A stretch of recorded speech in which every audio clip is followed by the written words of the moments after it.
Hello friends, दोस्तों, इससे पहले हम लोग केमिकल रिएक्शन में कॉम्बिनेशन रिएक्शन, डिकम्पोजिशन रिएक्शन पढ़ चुके हैं, डिस्प्लेसमेंट, डबल डिस्प्लेसमेंट भी पढ़ चुके हैं। इस वीडियो में हम लोग डिस्कस करेंगे एक्सोथर्मिक और एंडोथर्मिक रिएक्शन क्या होते हैं और उसके एग्जांपल्स क्या हैं। तो आप वीडियो को पूरा देखें, आपको क्लियर हो जाएगा कॉन्सेप्ट भी, और साथ ही साथ आपको समझ में भी आएगा इसके पीछे का लॉजिक। जैसे आप सबसे पहले हम लोग देखेंगे, इससे पहले हम लोग वीडियो में पढ़ चुके हैं कि कॉम्बिनेशन रिएक्शन क्या होते हैं। आपने सुना भी होगा, ये होते हैं जब दो या दो से ज़्यादा रिएक्टेंट्स मिलकर एक सिंगल प्रोडक्ट बनाते हैं तो उसको कॉम्बिनेशन रिएक्शन बोलते हैं। जैसे एग्जांपल उसका था कार्बन जब ऑक्सीजन के प्रेजेंस में जब इसे जलाया जाता है तो कार्बन डाइऑक्साइड गैस रिलीज होता है। ठीक है, कार्बन का एग्जांपल आप ले सकते हैं, लकड़ी या आप कोयला ले सकते हैं। अब उसको ऑक्सीजन के प्रेजेंस में जलाया, जाहिर सी बात है जलेगा तो ऑक्सीजन के प्रेजेंस में ही तो बनेगा कार्बन डाइऑक्साइड गैस, और साथ ही साथ एनर्जी भी रिलीज़ होगा, और एनर्जी जो रिलीज़ होगा वो हीट के फॉर्म में होगा। ठीक है, जाहिर सी बात है जलेगा तो हीट निकलेगा। तो ये जो हीट निकलता है, यानी कि इस रिएक्शन में एक खासियत ये है कि आपका कार्बन डाइऑक्साइड गैस के साथ एनर्जी निकल रहा है, मतलब एनर्जी को हीट के फॉर्म में निकल रहा है। क्योंकि हीट या लाइट के फॉर्म में निकले उससे कोई दिक्कत नहीं, बस एनर्जी होना चाहिए। तो ऐसे रिएक्शन, तो अब हम लोग आ जाते हैं ऐसे रिएक्शन जिसमें जो है प्रोडक्ट के साथ साथ एनर्जी भी रिलीज़ हो, तो इसे हम लोग कहते हैं एक्सोथर्मिक रिएक्शन। तो यहाँ से क्या दोनों में रिलेशन पता चला कि कॉम्बिनेशन रिएक्शन जो होता है जनरली एक्सोथर्मिक होता है। ठीक है, तो अब आ जाते हैं इसको समझने के बाद एक कड़ी बनाकर हम लोग चल रहे हैं कॉम्बिनेशन के बाद एक्सोथर्मिक, क्योंकि इसी से रिलेटेड है। तो अब पढ़ेंगे हम लोग एक्सोथर्मिक रिएक्शन का डिफिनेशन क्या होना चाहिए। तो ये होगा reactions in which heat is evolve along with the formation of products are called exothermic reaction. ठीक है, वह रिएक्शन, वो सारे रिएक्शन जिसमें प्रोडक्ट के साथ हीट इवॉल्व होते हैं उसे एक्सोथर्मिक रिएक्शन कहते हैं। जैसे एग्जांपल है आपका फर्स्ट में बर्निंग ऑफ नेचुरल गैस। तो जैसे नेचुरल गैस जब बर्न करता है ऑक्सीजन के प्रेजेंस में, नेचुरल गैस का फॉर्मूला है CH4, इसको हम लोग मीथेन भी कहते हैं। ठीक है, इसको हम लोग मीथेन भी कहते हैं। ऑक्सीजन के प्रेजेंस में जब इसको जलाया जाता है तो क्या बनता है, कार्बन डाइऑक्साइड, और साथ ही साथ वाटर बनता है, और कुछ एनर्जी रिलीज्ड होता है हीट के फॉर्म में। याद रखें, हीट के फॉर्म में एनर्जी रिलीज्ड होता है, तो इसको हम लोग बोल सकते हैं ये भी एक्सोथर्मिक रिएक्शन का एग्जाम्पल है।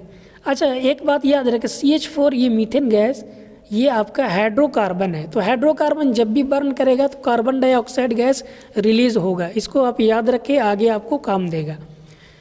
सेकंड एग्जांपल है रेस्पिरेशन। रेस्पिरेशन का मतलब ये होता है जब हम लोग ऑक्सीजन को इनहेल करते हैं अंदर में, तो वो अंदर जाकर ऑक्सीजन बॉडी के एक एक सेल में पहुंचता है, एक एक कोशिका में। ठीक है, तो फिर क्या होता है, देखें हम लोग जो खाना खाते हैं, जैसे चावल लेते हैं, पोटैटोज लेते हैं, ठीक है, उसमें कार्बोहाइड्रेट्स होता है, और कार्बोहाइड्रेट्स होता है, और हम लोग जो ऑक्सीजन को इनहेल करते हैं अंदर ले जाते हैं, तो ये जो कार्बोहाइड्रेट है, ये वाला कार्बोहाइड्रेट ऑक्सीजन के साथ कंबाइन करके, ये देखिए ऑक्सीजन के साथ कंबाइन करके आपका रिएक्शन करता है, केमिकल रिएक्शन, जिससे क्या होता है कि कार्बन डाइऑक्साइड रिलीज होता है, साथ ही साथ वाटर रिलीज होता है, और साथ में एनर्जी रिलीज होता है। कहने का मतलब है हम लोग जो पोटैटो लिए या राइस लिए, वो ऑक्सीजन के प्रेजेंस में वो टूटेगा छोटे छोटे मॉलिक्यूल में, ग्लूकोज में चेंज होगा, और वो ग्लूकोज जो है फिर आगे हमको एनर्जी में कन्वर्ट करता है, मतलब एक केमिकल रिएक्शन होता है, और फिर हमें एनर्जी मिलती है। यानी कि इस रिएक्शन में एनर्जी रिलीज होता है, जिस एनर्जी को हम लोग यूज़ करते हैं बोलने में, चलने में, दौड़ने में, यानी कि हम लोग अलग अलग एक्टिविटी करने में उस एनर्जी का यूज़ करते हैं। तो आता कहाँ है, केमिकल रिएक्शन से ही आता है। तो कार्बोहाइड्रेट को ग्लूकोज में तोड़ने के लिए ऑक्सीजन ज़रूरी है। ठीक है, तो ये हुआ इसका रिएक्शन।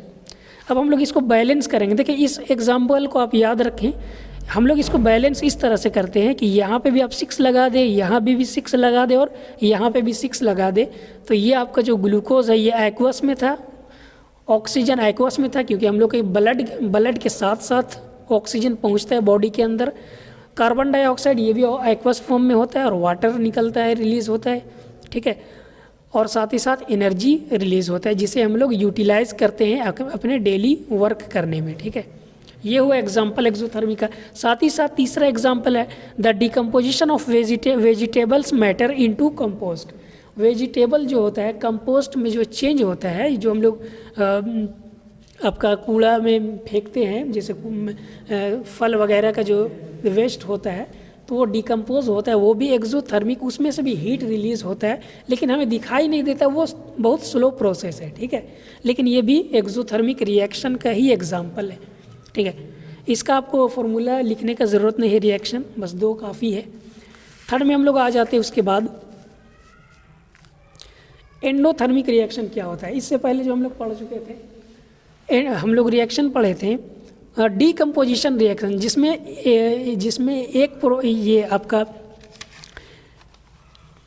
एक कंपाउंड 2 या 2 से ज़्यादा कंपाउंड में टूटता है तो उसको क्या बोलते हैं, डीकम्पोजिशन रिएक्शन। एग्जाम्पल में देखे थे जैसे कैल्शियम कार्बोनेट, इसको जब हीट किया जाता है, हीट दिया जाता है तो ये टूट जाता है कैल्शियम ऑक्साइड और प्लस कार्बन डाइऑक्साइड में, ये हम लोग देख चुके हैं।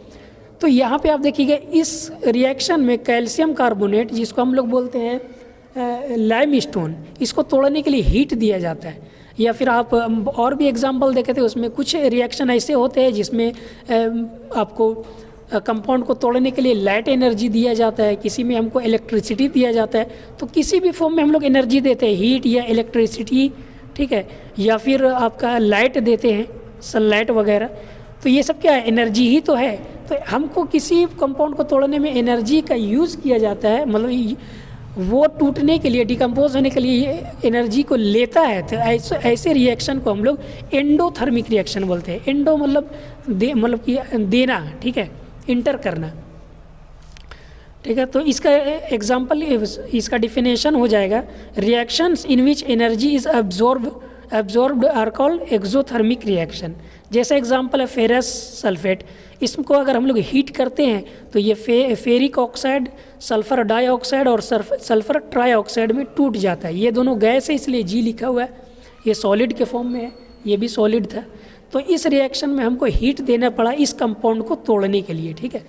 तो ये एग्जाम्पल हुआ एक्सोथर्मिक रिएक्शन का। साथ ही साथ कैल्शियम कार्बोनेट, जिसे हम लोग लाइमस्टोन बोलते हैं, संगमरमर जिसको बोलते हैं, इसको तोड़ने के लिए हीट दिया जाता है, ठीक है। ये हीट को एब्जॉर्ब करता है तब जाकर टूटता है क्विक लाइम कैल्शियम ऑक्साइड, ठीक है, और कार्बन डाइऑक्साइड में। तो ये भी आपका एग्जाम्पल हुआ एक्सोथर्मिक रिएक्शन का।